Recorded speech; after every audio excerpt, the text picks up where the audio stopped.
Welcome to the RocketPD podcast. I'm your host, Corey Murray.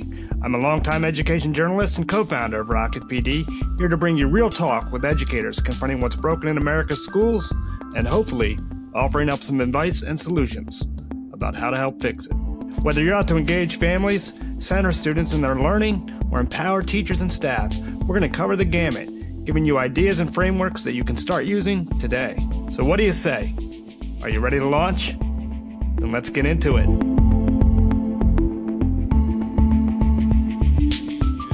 There's a funny meme. I don't know if you ever said it, and it applies to almost every organization, but staff always love it. And it's just a guy who's like half asleep, and it just says, "If I die, I hope it's during a staff meeting because the transition to death would be so subtle." That's right? The voice of George Couros. George has written a bunch of books you've probably heard of, titles like Innovator's Mindset and Innovate Inside the Box. For years, George has been on a mission to help educators unleash creativity in schools. Of course, people talk about the need for this in classrooms with students all the time. But in this episode of the RocketPD podcast, George flips that script. Why is that true? Why are we asking our staff to be a part of these experiences that they absolutely hate? We take on the issue of teacher attrition, a crippling challenge, and we discuss ways to unleash the creativity of teachers and staff through better training and professional development. But then we ask them to create experiences for students that are totally different. And consider the role that administrators and instructional coaches can play in giving those teachers a reason to stay in your schools. At the end, George shares details about a group he's organizing later in the year to do exactly that. George, so I actually have a story for you, and I don't know how much you know about my background, but I was an education journalist for a long time, and I traveled all over the country, FETC, ISTE, all of these places, and you were always up there on the marquee. And I saw you speak probably 5 or 6 different times, honestly, but I don't think until about 2 weeks ago, we ever actually had a chance to kind of meet and talk and get to know each other. So yeah, it's been a long road for me in knowing who you are. But well, I appreciate that, but you should have came and talked to me. One of the things I've had the opportunity to speak at some really amazing events, but they'll always say like, "Hey, do you want to sit in the green room?" I'm like, "No, I don't want to sit there." And so I always try to, at those events, be at the door, welcoming people, connect with them, because that's something I learned from my parents owning a restaurant. It's not just like you speaking or presenting. It's really the experience you create. So you should have came and talked to me. I should have. I don't know. I mean, my job was to talk to people. I don't know. I got cold feet. All right. Hey, so again, I'm really happy to have you. I think like this conversation really is about something that is a real big deal right now in schools. I think a lot of people are scared of what's happening when we talk about this issue of staff engagement and in particular staff attrition. People are frightened. I mean, the numbers are crazy. And I just wrote a couple of them down. You guys can get these numbers really from anywhere that you want. The story that I'm looking at is a campus safety story that was updated in April of this year. So pretty recently. And I'm just going to throw some of these numbers at you, and then we can kind of talk about it. But 23% of teachers left in 2022, 23. In Fort Worth, I saw a piece where I think there was one elementary school that had an 88% turnover. That was up from a 42% turnover, which was also crazy the year before.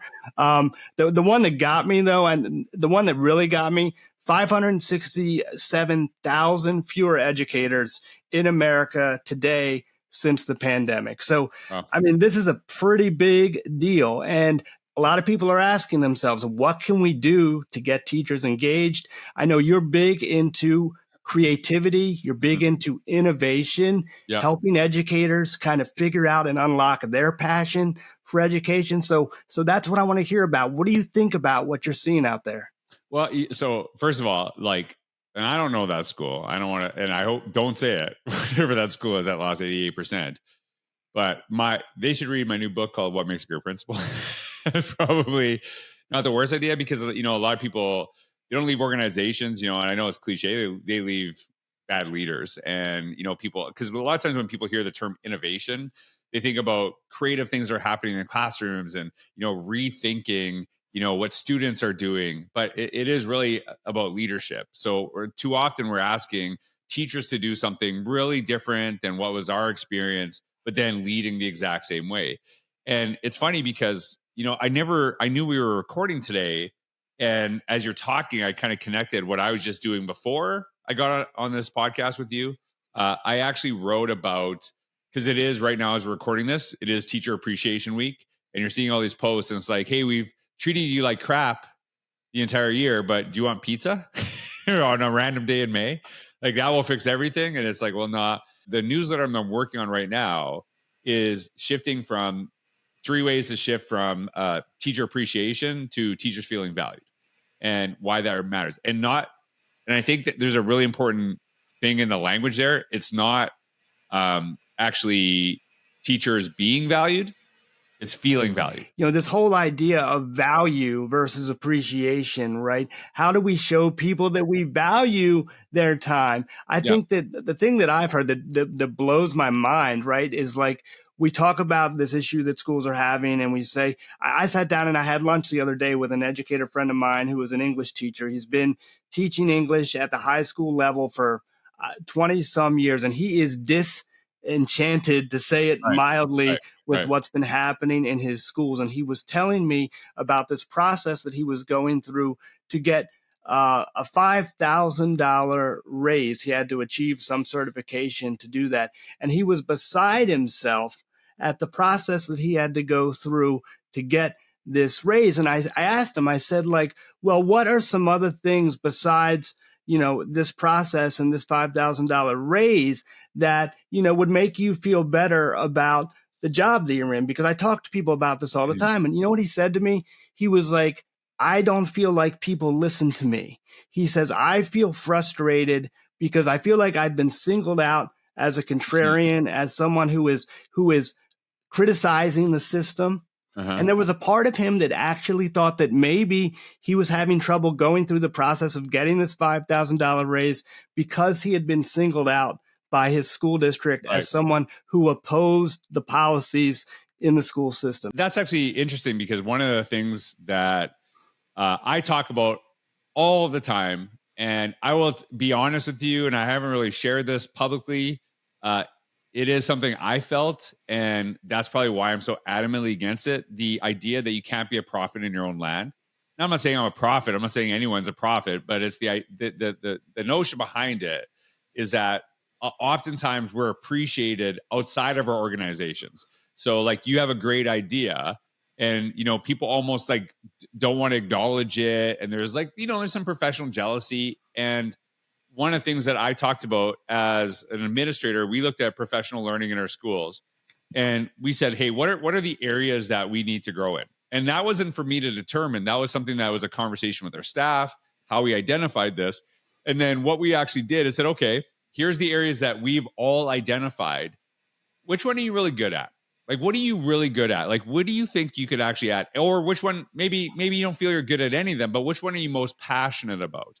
So then what I did is that you had to identify which one you're either most passionate about, which one you're strength, not the area that you need to grow. We'll get there.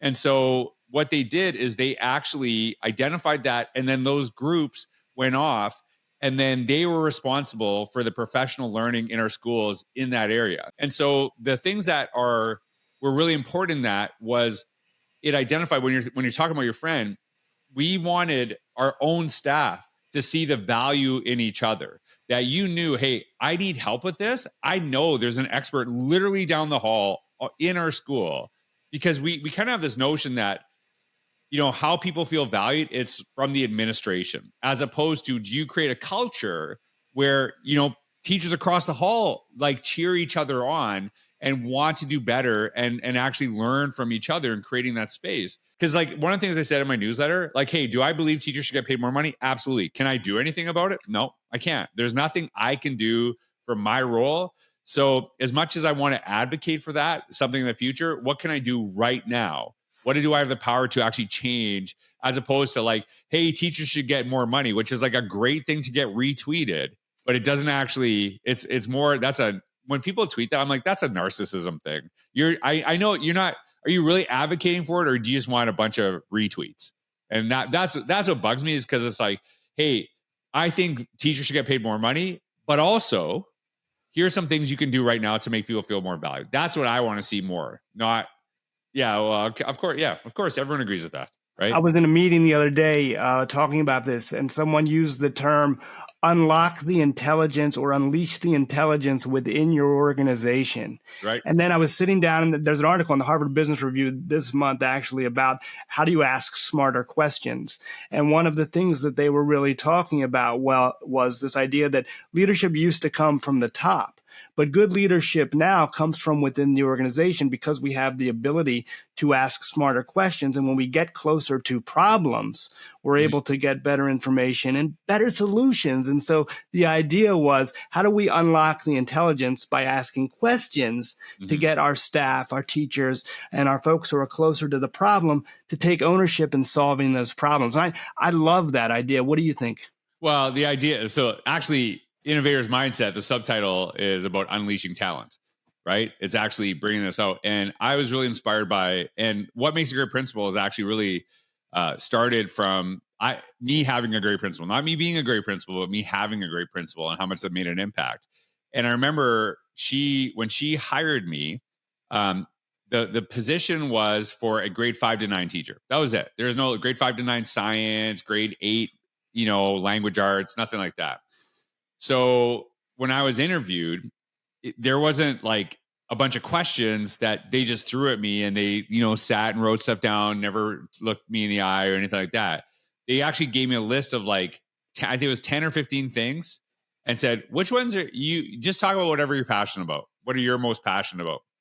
And so it was just a conversation. And if you really think about that interview process of when does that ever happen? That never is a real thing. Whereas conversations happen in staff rooms all the time. So I'm not even kidding. We were laughing and crying. It was just amazing. It was it was so surreal to me that I'm I think I did good, but it's so different. I've never experienced anything like that. And so a couple of days later, Kelly Wilkins offers me the job, and the job is literally tailored to me. And so she was looking for the best person, not necessarily the best grade 7 science teacher. Yeah. But the reason I bring this up is because she would say, I would say, hey, I don't really like the schedule on how you want me to work with staff because I don't think 40 minutes once a week is going to really change anything. She's like, well, what would you do? I'm like, what do you mean, what would I do? And it was because I always kind of felt that, and that's because that's how, that was my experience. The admin tells you what to do, right? And then you just do it. Where she's like, no, you give me some suggestions. What if you were me, what would you do? And so I'm like, okay. And then I gave her a totally different schedule. She's like, go with it, see how it goes. I was like, wow, this is nothing I've ever experienced. And at the end of the year, she said to me, hey, we have this amount of money for technology. And I'm a teacher, by the way. We have this amount of money for technology. What would you spend it on? I'm like, that's not really my job. My job is, make the stuff. And she's like, no, that's why we hired you. I don't know this stuff. That's why we hired you. And so then I'm like, oh, okay. I'm like, can you give me a little time? She's like, of course. And then I took time, and now I'm accountable to, my teaching partners. Right. And now if anyone complains about the technology in her school in the staff room, I'm sitting there. It's me who made the decision. So I felt I had ownership over that process, right? And so she did such a great job of putting you in positions of strength. When you instill that sort of mindset, and I know this is your big thing, right? How to change the mindset, because I think there are things that you do relative to processes 1, 2, 3, 4, and that's okay. But then there is changing the way you think and changing the way you feel, and how that kind of bleeds into your work and the way you live your life, which is what you're talking about. When you make those changes successfully, like she did. Yeah. What happens in the school, right? What is the attitude? Because I think what I described to you earlier was an attitude of defeatism, right? My friend felt defeated. What does the attitude look like when you change that mindset? Well, you know that what you do impacts everybody. And I think that's what really, really matters, right? And I've talked about this before, and people take it out of context, the idea of classroom teacher versus school teacher, right? And so the people I was looking for, really saw how important it was to connect with kids outside of their classroom, outside of school, right? Like outside of their, teaching time, whether that's supervision, whether that's just, saying hi to people. They knew we're all kind of part of this. But I think what she did really well, and what I always try to do, is get you to see like the things that you do in your classroom. They're like probably a ton of them are amazing, but nobody knows about this. How do we make this more transparent so we can all learn from each other? And we know that we have an impact in that classroom. And I that is something when you create that culture of really kind of getting people excited about their ideas, and then they know they have the opportunity to explore them, it permeates throughout the school. But when you are an administrator or leader and you squash ideas, sometimes you feel you're squashing the idea of one, but then that one goes and tells everybody, and then they don't even ask the question. They just kind of give up, and then they look for, other places, or they just kind of say, you know what, I'm just going to kind of do my job, check it off, and feel kind of disenchanted, as your friend is saying. I think. So we're talking about empowerment, and we're also talking about this idea that, like, dude, empowerment is contagious, and it sounds like the best sort of empowerment comes from within. So if I'm an educator, teacher, and I've got a great idea, how do I go about making sure that when I share that idea with others, it's in the vein of take this and use it? What does that look like if I'm an instructional coach or a teacher? How do I share that in a way that others can grab onto it and use it?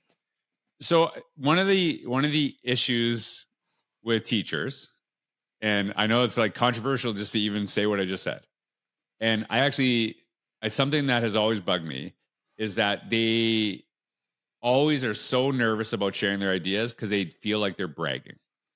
And it's like, no, and I always challenge people because they're like, I don't want to really brag. I'm like, so if I asked you this in an interview process, if I said, are you a great teacher? You'd be like, no, I'm not really good. You tell me all the great stuff you're doing.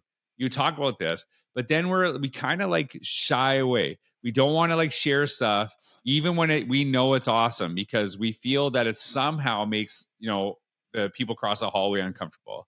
And I'm like, if you're doing something awesome and it makes a person feel uncomfortable, that's not your problem. That's the person across the hall's problem. All I ask of you is if that person comes across the hall and says, show me how to do that you help them and really have that conversation. Don't say like, no, this is my awesome thing, I will not share it with others, right? Yeah, I was going to say, like, teachers seem to really be naturals at getting up in front of kids and explaining ideas to them and engaging them in many ways. They're all very passionate about that. But then if you turn the camera around and you say, okay, we want to show other teachers how to do this, how would you do it?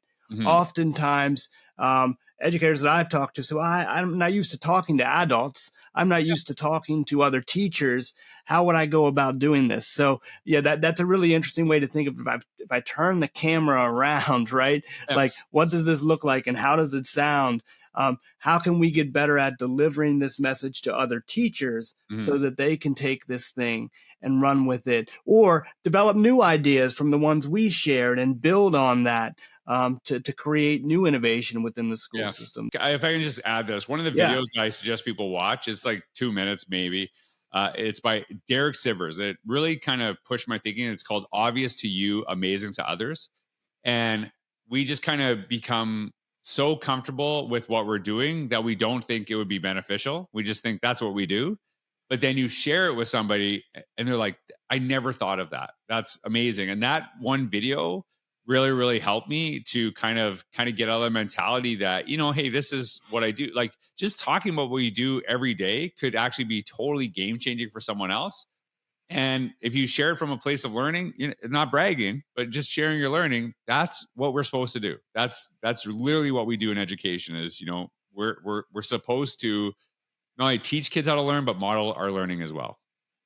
I mean, do you think, can we reverse this trend on attrition? I mean, does it really come down to what schools are doing inside their organizations? I mean, this thing seems like a boulder rolling downhill. I mean, it's all we hear about. Can we really change it? It depends on people, if people are open to changing the way they lead. I think, and maybe this is like a tough thing to say to people. I actually, every question that we have in education right now, the answer to me is leadership. How do we create spaces where people truly feel valued and appreciated for what they're doing? And while we're advocating for, better conditions, all the other things, what are things that we can do right now? So, when someone says to me, hey, like, and they're in an administrative position, and I don't want to say leadership position because, you had mentioned this too.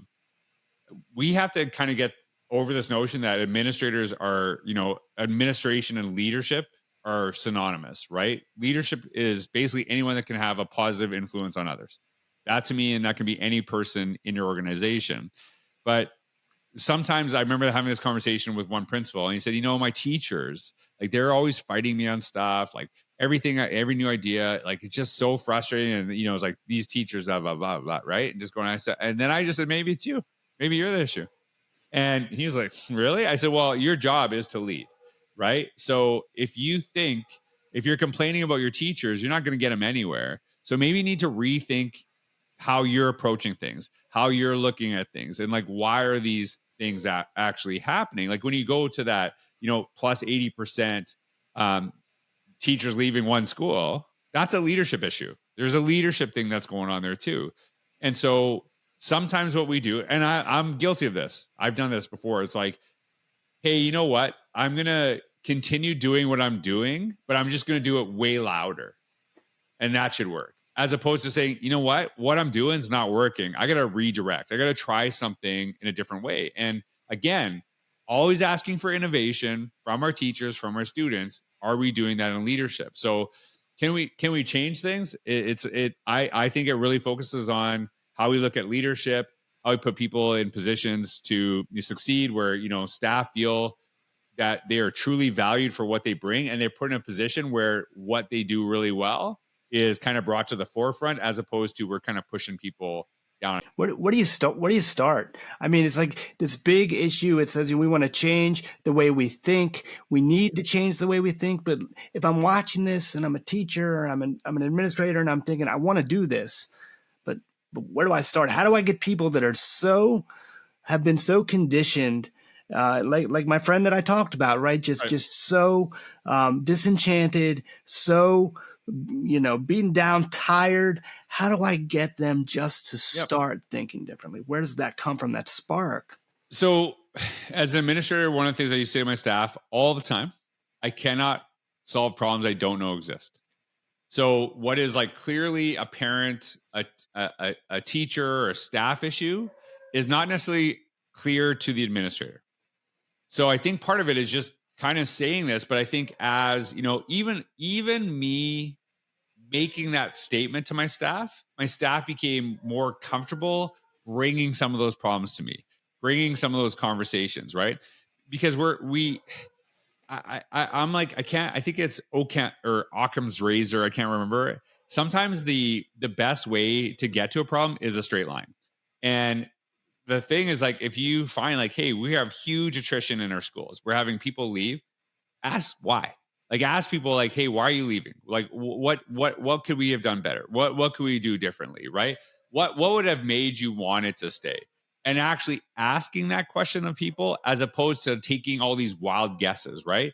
And then, hey, and then maybe it's sometimes the problem they're presenting you, ask for what they would believe would be the solution.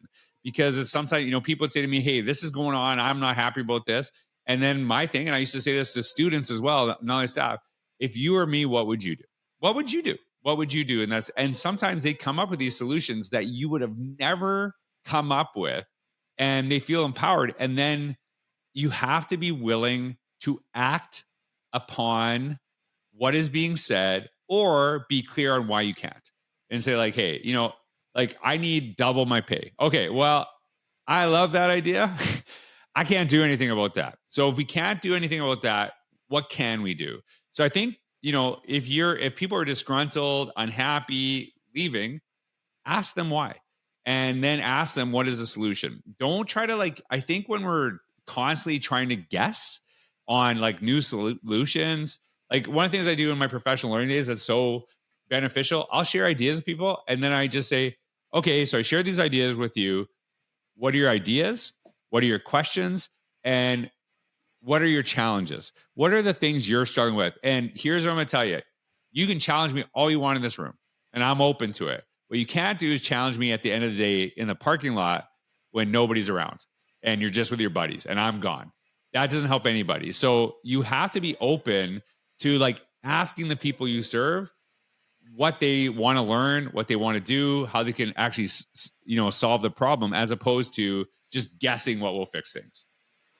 Yeah, for sure. It's all about sort of taking people on a journey, I think. And you describe this in your book. You describe this in the speeches that I've heard you give. I know that this is something that. You're doing a lot right now. You're all over the country talking about it, but you've also got something going on this fall. I thought you might just talk a little bit about the group you're pulling together. Yeah, like one of the things I like, and I'm trying to do the best I can, and I have limited, capabilities in the sense that I work with a limited amount of school districts throughout the year, is really trying to create a professional learning experience that is totally different from what people experience traditionally. And if there's a funny meme. I don't know if you ever said it, and it applies to to almost every organization, but staff always love it.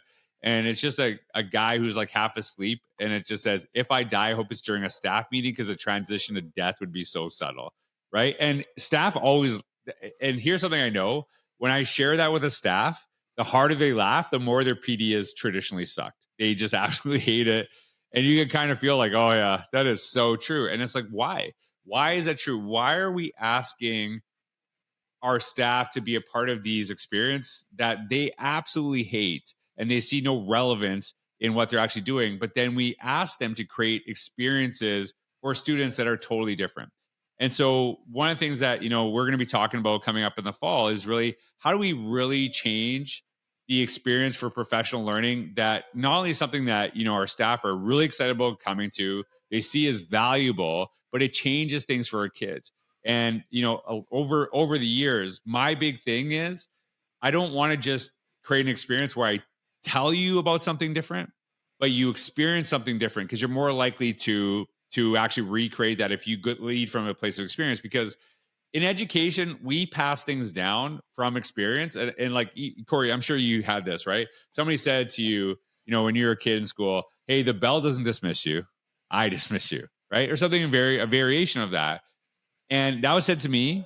And then I said as a teacher, and you can see it just gets passed down. We recreate the experiences we have. So really kind of recreating a learning experience where people actually change things. Like, so what you're really talking about is this whole idea of getting people to create these experiences, right? Getting people to take ownership of them and kind of using the ideas from the group to form your own ideas. And it's almost like this group think when everyone gets together and starts sharing, new ideas form, and then you can kind of apply those ideas to your particular situation. Because I think you said earlier, like, we don't necessarily have the solution for every school district or every community, because the communities have to come up with those solutions on their own based on what their needs are. But if you can get together and start to show people how to create their own learning, it seems to me like it just builds and builds and builds.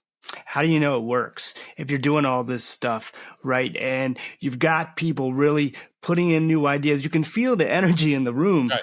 How do you know it works? Well, I think it's, a willingness to, go and explore it, willingness to try new things. And I think this is something that is really important to me, is that, like, the whole notion of innovate inside the box, which, I talked about and I co-wrote with Katie Novak, is I understand there's constraints in education, right? And for me, I've seen this. I've seen people come in and say, "Hey, you know what? Don't even worry about the scores. Just do what's right." And that's a really good thing for you. That's a really kind of cool thing to say when you're a speaker coming in, and then you leave, and then everyone gets fired because you said don't worry about the scores. But that's how they're measured, and that's a big thing. So one thing I'm really adamant about is, like, hey, your kids still got to do well on any of the standardized tests you're doing. That's something that's really important. But what we're trying to focus on is none of those things going down, but actually developing kids as really great learners. And if you develop kids as really great learners, they'll be fine on any test that they can take. But I think if you develop kids as really great test takers, that it might look good for you, but it's not going to help them long term. It's not going to actually help these kids when, something is challenging along their way and they have to figure out how to adapt, but they don't know how to learn. They just know how to say things back. They just know how to regurgitate. So I think part of it too is like, do you see like really focusing not on a culture of results, but a culture of learning that you're trying to create? And that goes through the staff, right? That goes through, how do we empower our staff that they're willing to learn, that they're, open to trying new things? And, there's a lot of conversations right now about, hey, we need to get back to basics. And like, those are really important things. And I actually wouldn't disagree with that, in the sense that I don't believe you can do innovative things without kind of having some fundamental stuff. But I think, Yang Zhao, I saw him speak one time, and it just always stuck with me. He said, reading and writing should be the floor, not the ceiling. So of course we want all our kids to read and write. Of course we need these basics, but how can we go further than what we could before? So this is not, but we also can't just say like, hey, everything is measured by scores, right? Hey, we understand there's some measurements of scores, but how do we look at evidence, right? What are kids creating because of what we're doing? How are they connecting in a different way? How do they actually know themselves in a better way? So I think part of it too is like, it's part of my job to kind of share some ideas with learning, but it's also, giving some ideas of how you can measure things a different way. But you have to kind of understand communities are all different, right? They might have to get X amount of scores and all this other stuff. They have to, because we always talk about personalizing learning, but standardizing the assessment. We have to kind of rethink how we assess as well. So let's say I'm a teacher, I'm an instructional coach, right? I bought into this and I've come up with this big idea and I've trotted it out there. People are excited about it. We're testing it out in our school, but the markers that we get back are not positive. Do you ever get in a situation, or do people resist when they feel like they've gone too far down the road, and then because they've gone so far down the road, they don't want to change, even if the data is telling them maybe they should change? And if I'm an instructor and I'm delivering PD, how do I deal with that if I'm doing something, the markers look good, and then all of a sudden they don't, and I need to change? I think that's a mentality in life too, right? Like we kind of got this culture where you like, hey, never quit, like never give up and stuff. And I think sometimes we kind of think we have to kind of double down on things that might not be working because we put so much time into it. And actually, like, there's like I can't remember, it's like a lost cost benefit, right? We spent all this time and now we got to kind of double down, but then you're actually wasting time in the future as well. So this has been great. We've been talking a lot about how do we unleash creativity. And I think that like oftentimes when we've read these books and things, it's been about unleashing creativity in the classroom. But we're kind of turning that around and saying, how do we unleash creativity within our organizations to empower staff so that they can get with students and they can make sure that they're making a difference and feeling good about the work that they're doing? And if you go all the way back to the beginning of this conversation and you start looking at some of those big, ugly numbers that we were talking about, I think we're hoping that, some of this stuff, unleashing this creativity, getting people engaged, asking the hard questions is the kind of stuff that's going to move those numbers, hopefully, in the right direction. I might ask you, you've been on this journey for a while. I think, the Innovator's Mindset came out in, I think, 2015, 2014, something like that. Yeah. And like I said, I'd seen you speak many times. You've been on this journey for a long time. Some folks are just kind of getting into it now. We have a lot of new teachers, a lot of new educators coming into the space, man. But if you had to give kind of advice to your former self, right? Like, what would that advice be? Yeah, I think, as I'm listening to you kind of talk about, like what you said is we're asking this from our staff to do with our students, but then we're creating totally different situations. And it's like what people experience, they're more likely to create. And so I actually remember when I wrote Innovator's Mindset, and I think this is something that I wrote for others as much as myself, is I remember there was an article from Ontario, Canada, and it said in the article title, literacy scores go up in Ontario and math scores go down. And so the entire article, they mentioned literacy 0 times. They just said, you suck at math, you suck at math, you suck at math, you suck at math. So there's all this like media pressure on the schools. And it was based on PISA scores, whatever. So then what happens? All the directors of education, which is superintendent in Ontario, they say to their schools, we suck at math. We need to fix this, right? So then that goes down to their area superintendents. That goes down to the principals. that goes down to their teachers. And then, by the way, teachers, you should focus on the strengths of your kids. By the way, we're going to constantly tell you what you suck at, but you should focus on the strengths of your kids. So my argument has always been, what's the first thing that should have been mentioned? What are we doing so good in literacy? Like, why are we crushing it there? Like, what are we doing so well in that? And then asking question, hey, we're really good at literacy. How do we apply some of the things we're doing there to what we're doing in math? Because like a lot of times we're asking our teachers to do something with the students that we're not doing with our staff. And it's like, we have to kind of step back. And I think that to me is one of the things I always try to kind of step back and say, like, am I asking something, of others that I'm not willing to do? Am I asking the opposite of what I'm doing to staff, to my students? Like even one of the learning norms, like we talk about learning norms all the time. I hear about this and I've had lots of conversations about this. I'm not a big fan. I'm not. And one of the questions, so if you said to me, you have to use a learning norm, this is the only learning norm I would ever use. All I expect from you is to learn in the way you expect from your students. That's it. That's the expectation. Now, I think that's a good conversation. What do we expect from our students? Could we live up to that? Could we do that? And I think that's part of the conversation, right? Like, I think that's part of the conversation. Are we actually modeling this? Are we focusing on what people are really good at? Or are we playing educational whack-a-mole? Because I guarantee you, they might have, I don't even know. I haven't followed this up. I don't know if their math scores have gotten better, but even if they did, I guarantee you they got other problems because they're playing educational whack-a-mole. And then people are leaving. Why are they leaving? You suck at math. You suck at math. You suck at math. Well, you know what? I'm sick of being told I suck at everything. So maybe focus on what we're doing really well. Start from there. And, totally evidence has proven this over and over again. When you focus on people's strengths, not only do they get better at their strengths, their weaknesses develop because they actually feel valued. They feel more appreciated, right? They have more confidence to try things that they struggle with. But if you constantly focus on their weaknesses, performance always goes down. Well, I love this idea of finding a stepping stone, right? Something positive that you can build on. I mean, that's tremendous. I think that's probably a great place for us to end today's conversation. I just want to thank you again, George, for taking some time to chat with us. This has been great. If you guys are interested in what George is doing this fall, if you're watching the video, we'll put the link down below. If you're listening to this on a podcast channel, you can visit us at RocketPD.com and all of the information is there. So make sure you go and get that. George, I hope we have you again on the show real soon. But this has been great. And, we'll see you next time. We'll see you soon. Hey guys, real quick, this is Corey. Toward the end there, you probably heard George mention the group he's pulling together this fall. I just wanted to give you a little more detail in case you or your team are interested in joining. It's 5 sessions, all over Zoom, starting in early October. He's calling it Igniting Passion, how to retain teachers and improve learning through innovative and personalized professional development. George and other educators will be talking about things like how to plan your next PD, inspiring adults to create their own learning, figuring out what works and what doesn't with professional learning, how to promote growth beyond those individual sessions, and what to do in between. If you're watching the video version of this podcast, I'll drop the link in the comments. And if you're listening, you can head over to RocketPD and click Explore Our Cohorts. That's it from me. Back to our regularly scheduled programming. Thanks for listening to this episode of the RocketPD podcast. I'm your host, Corey Murray. We hope you found today's conversation insightful. If you enjoyed what you heard, consider clicking that like button and subscribing to our channel. You can download the RocketPD podcast wherever you find your favorite pods.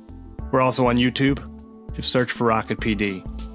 At RocketPD, we're on a mission to empower the world's teachers and staff. To learn more about our work and the community we're building together, visit us anytime at RocketPD.com. If you're an educator and you're listening to this, remember, your work matters. So be well, do right, and let's keep up the fight.